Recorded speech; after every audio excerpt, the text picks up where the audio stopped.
Hey friends, it's Robin. Welcome back to my channel. Today we are doing a spring reading recommendations. So every single season, I like to make one of these videos where I share a collection of books that I think are perfect for that season. I struggle every single year with the spring round of this. For whatever reason, this is like the only season that doesn't have like a certain feeling for me. I struggle every year to come up with books for spring. So over on my Instagram, I had one of those like question boxes where I asked people like, what do you associate? Like what tropes do you associate with spring? And y'all came through, okay? Some of you guys had such good ideas. I have some that are floral and pastel on the covers that just kind of feel very springy. A lot of you recommended second chance romances, which I think is such a good idea, or like new starts. So like people going through divorce, fresh starts, renewal, all of those things. I also got one that was like any main characters who are like florists or work with plants. So y'all are geniuses. Thank you for coming through with a bunch of good ideas. We're gonna go through all of these. I own a lot of these physically, so editing me is pretty grateful about that. So let's get right into the recommendations. So first up is Before I Let Go by Kennedy Ryan. I absolutely love this book. I have heard recently that there are some people who didn't love this book, which hurts. It hurts a lot. But this was one of my favorite books of last year, and I ended up putting this on the list for the second chance romance. It's also a very floral, beautiful cover. But this book is kind of all about trying again. It's about getting a second chance. Our heroine and her husband, ex-husband, went through something very traumatic. This has huge, huge content warnings for loss of a child, loss of a pregnancy. And after that, the two of them ended up kind of falling apart. Our heroine in here was only able to take on so much. And because of that, her relationship fell by the wayside. This book discusses not only mental health, but therapy and how sometimes you don't have the capacity to do it all. Sometimes getting through every single day is all you have. It is beautiful. I love the writing. Kennedy Ryan's writing is always top tier, but I love that the main characters in here. Our heroine does have children. If you are somebody who is struggling with infertility and does struggle with those types of topics, I don't know if this one will be for you. They do have children, and the miscarriage was due to an accident, so trigger warnings for that. But this is a really beautiful second chance romance. It's one of my favorite second chance romances, and I love the depictions of mental health and therapy. The hero in here is very leery about going into therapy. He doesn't feel like that is something that Black men can do. He feels a certain way about therapy, and I think it was something that I really enjoyed seeing. There is definitely a stigma, I think, surrounding men in therapy, and I really appreciated that that was discussed in here. The next one that I want to recommend is The Gravity of Us by Brittany Cherry. This is following a heroine who is a florist, and that is a pretty big element in here. And our heroine and her sister own this florist shop that they opened after they lost their mother. Their sister is kind of estranged from them, and they haven't talked to her in many years. While our heroine is delivering some flowers, she ends up meeting our hero and learns some stuff about her sister and the hero, and this ends up being a nanny single father romance, and it is so beautiful and so well done. Brittany Cherry gets me every single time with her stories. They are always heart-wrenching. This is definitely one that is a tearjerker. I just really, really loved this romance. This is very much so a grumpy sunshine to an extreme romance. Our heroine is so sunshiny, and our hero is so closed off and so grumpy and so unwilling to enter into a romance. Then we have Something Wild and Wonderful by Anita Kelly. I ended up putting this on this list because this is very much so a love letter to nature. These two main characters are hiking the Pacific Crest Trail, and the two of them spend a lot of time together in the wilderness. Anita Kelly is apparently also a hiker themselves, and I believe they also hiked part of the Pacific Crest Trail. This is an romance. There is a lot of homophobia that is discussed in this book, so major content warnings for that. both intentional and on page, as well as some stuff that happens in the past, as well as microaggressions. So content warnings for all of that. I think that this book was really well balanced between the romance and the discussions and the things that it tackled, as well as our heroes going through their own personal journeys. It's one of my favorites. This is going to be one of my favorite books of the year. I just talked about this in a recent reads, so I'm trying to not linger too long here, but I just love this book. I love this book so much. Next up is Under the Whispering Door by TJ Klune. I included this one because this is very much so a story about life after death, and I thought that coming into spring, everything is reawakening. This felt very, very apt for the season. We are following our hero who is super unlikable. You know that going in.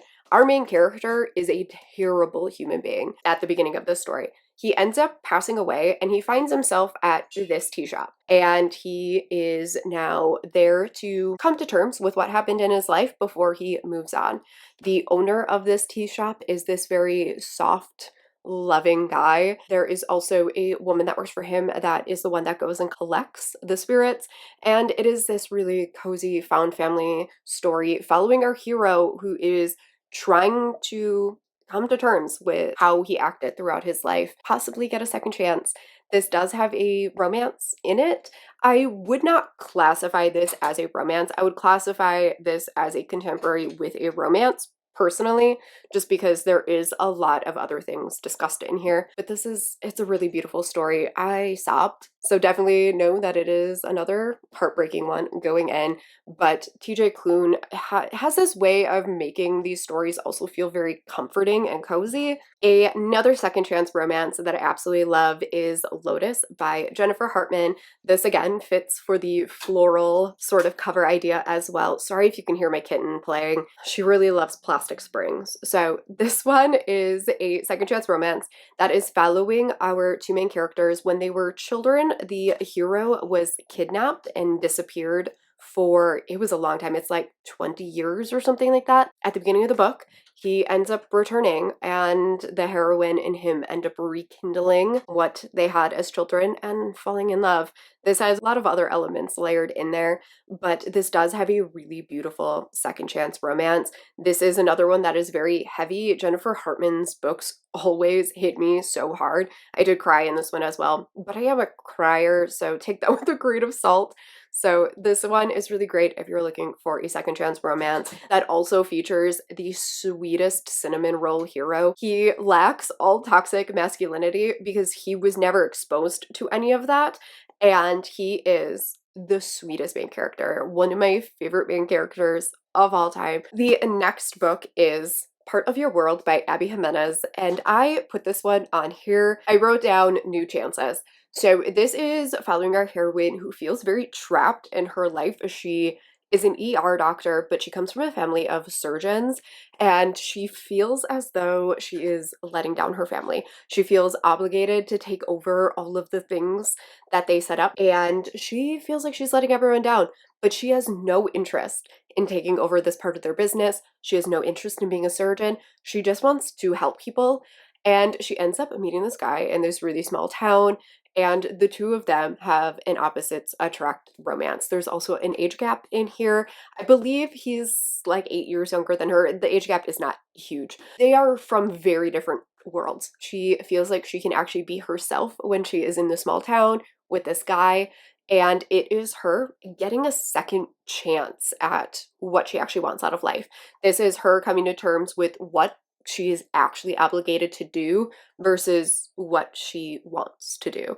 And it is her and this guy trying to figure out how to balance all of these things. This is such a beautiful book. There is also a very, very slight magical element in here. It's very subtle. I think it adds this very fairy tale-esque-ness to this book. Again, all about new chances and personal growth, so it feels very appropriate for spring. Then we have Delilah Green, Doesn't Care by Ashley Herring Blake, and I put this on here for the second chance as well, but I'm not going to call it a second chance romance. It's actually a second chance relationship with our heroine and her stepsister. So this is following Delilah, who has left her small town. She moved to New York, and there she is a photographer, and she is pretty estranged from her stepmother and stepsister. Her father passed away, and she never felt like she fit into her family after her stepmother had to raise her.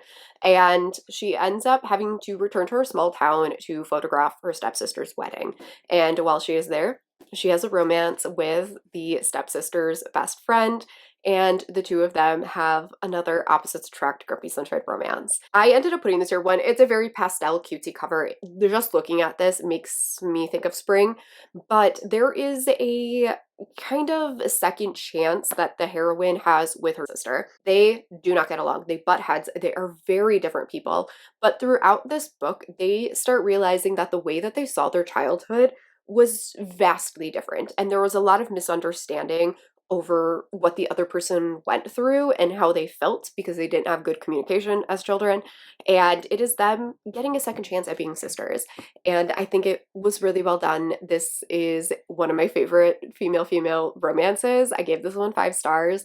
Our other heroine is a single mom, and there's some co-parenting things that happen in here. I love co-parenting in books. I think this is a really good depiction of a second chance relationship outside of a second chance romance. Another second chance romance, I really love second chance romances, hence why there's so many on here. But we have The Neighbor Favor by Christina Forrest. This is a slightly different take on a second chance romance because these two don't know that it's their second chance until later on in the book. So this opens up with an epistolary sort of romance at the beginning. These two are writing emails back and forth. Our heroine is absolutely in love with our hero's book that he wrote as like a 21-year-old, and he never wrote a sequel. So it ended on a cliffhanger, and our heroine wants to know what happens in the story. She ends up writing him an email randomly one day, and the two of them start an email correspondence back and forth, and they grow feelings for each other for reasons. It ends up falling apart, and we jump a little bit into the future, and our heroine has a new neighbor that moves in, and the two of them have this chemistry, this back and forth, and one of them realizes who the other person is, and the other one doesn't know. And our heroine asks our hero to teach her how to date. It is their second chance at love. But like I said, it's kind of a cool twist on the second chance. It's also very pastel and cute and adorable. This takes place in New York City. It follows an author. It follows an avid reader. It's very comforting as a reader to read this book. These two characters really love books and stories and storytelling, and it is just so fantastic. Next up, we have Not My Type by Evie Mitchell. Not only does this have an adorable pastel cover, our heroine also has adorable pastel hair, but this story is following our heroine who has a podcast, and she agrees to try shibari for the first time in order to help a listener on her podcast. She ends up meeting the hero who is running the class, and it is all about the two of them exploring this possible romance. Our heroine is a wheelchair user, so there is amazing rep in here for disability as well as chronic illness. She has a friend group that is a whole group of them who all kind of came together over their disabilities and chronic illnesses. It's such an amazing thing to have in the book. I know a lot of people are like, it's so unrealistic to have that many friends. It is not, because we find each other, okay? And I just love that Evie Mitchell highlighted that. I really, really love this one. Like I said, it's all about trying new things, and this one is surprisingly steamy. This cover is absolutely adorable, but don't let that fool you. After that, I have The Four Leaf by Lee Jacot.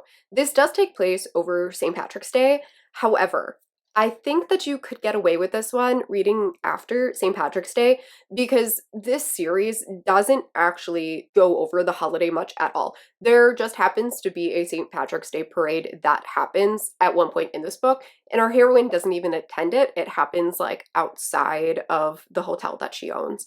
So yes, it takes place around St. Patrick's Day, but this also has a lot of the outdoors. This involves primal play, and there are outdoor sex scenes in the woods in this one. So it felt very appropriate for nature returning in spring, our heroine and her like childhood best friend are having a friends to lovers romance. He is a like professional rugby player, I believe, and he returns to the hotel that their parents owned the hotel together, and he ended up selling his shares to our heroine and her sister because he is a professional athlete. But he returns all the time to the hotel to help them out and stay for a little while, and he is back in town. And the two of them finally acknowledge the fact that they have been carrying feelings for each other for a very long time.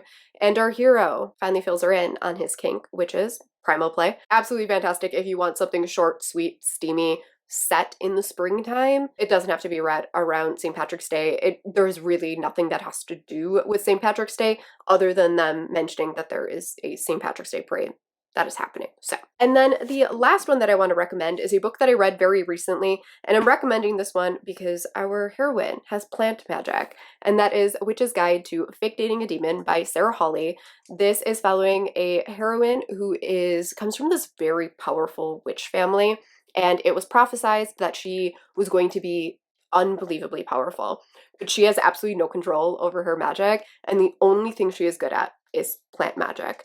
And she ends up accidentally summoning a demon, a soul bargaining demon, and he cannot leave until she bargains away her soul. And the two of them end up having a forced proximity, like roommate romance, because he has to stay near her, and they are trying to figure out whether or not she is going to give away her soul or find a way out of this bargain. All while some dark things are happening. The forest is dying, and she's trying to save the forest. So this is very nature heavy in here. There is an entire conversation in here about destroying nature. They are trying to stop someone from building like a spa and taking down part of the forest. It is a really fun paranormal rom-com. So that is all of the books for this list. Let me know if there are any additional books that you think would be perfect for spring. Let me know if you've read any of these or if you plan to put these on your TBR now. I would love to know, and I will see you all in my next video. Bye!